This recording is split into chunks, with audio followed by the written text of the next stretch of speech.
ബീഹാറിലെ പൂർണിയ ജില്ലയിലെ തെറ്റ്ഗ ഗ്രാമത്തിൽ 3 സ്ത്രീകൾ ഉൾപ്പെടെ ഒരു കുടുംബത്തിലെ 5 പേരെ ചുട്ടുകൊന്നു. ഈ വീട്ടിൽ നടത്തിയ മന്ത്രവാദത്തിന് ശേഷം ഒരു കുട്ടി മരിച്ചതിന്റെ പേരിൽ 5 പേരെയും മർദ്ദിച്ച ശേഷം തീയിലിട്ട് കൊല്ലുകയായിരുന്നു. ഞായറാഴ്ച നടന്ന ക്രൂരതയെ തുടർന്ന് 3 പേരെ പോലീസ് അറസ്റ്റ് ചെയ്തു. ബാബുലാൽ ഒറാവോൺ, ഭാര്യ സീതാദേവി, ഭാര്യാമാതാവ് കാത്തോദേവി, മകൻ മഞ്ജിത് ഒറാവോൺ, മരുമകൾ റാണിദേവി എന്നിവരാണ് കൊല്ലപ്പെട്ടത്. സീതാദേവി നടത്തിയ ദുർമന്ത്രവാദത്തെ തുടർന്ന് രാംദേവ് ഒറാവോൺ എന്നയാളുടെ മകൻ മരിച്ചിരുന്നു. തുടർന്ന് ഗ്രാമത്തലവൻ നകുൽ ഒറാവോണിന്റെ നേതൃത്വത്തിൽ 200 ഗ്രാമവാസികൾ യോഗം ചേർന്ന് വിധിച്ച ശിക്ഷയാണ് നടപ്പാക്കിയതെന്ന് പോലീസ് പറഞ്ഞു. 50ഓളം ആളുകൾ ചേർന്നാണ് കൃത്യം നടത്തിയതെന്ന് പോലീസ് കൂട്ടിച്ചേർത്തു.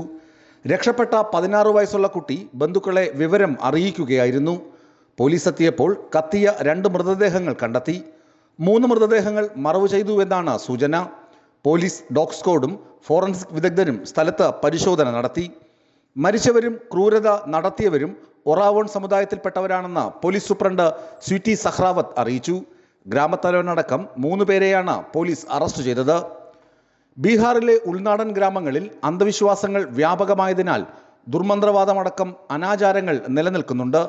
പൂർണിയ സംഭവം സംസ്ഥാന സർക്കാരിൻ്റെ അനാസ്ഥ തെളിയിക്കുന്നതായി ബീഹാർ പ്രതിപക്ഷ നേതാവ് തേജസ്വി യാദവ് ആരോപിച്ചു. കുറ്റവാളികൾ ജാഗ്രതയിലും മുഖ്യമന്ത്രി അബോധാവസ്ഥയിലുമാണെന്ന് അദ്ദേഹം പറഞ്ഞു. ന്യൂസ് ഡെസ്ക്, വിസ്മയ ന്യൂസ്.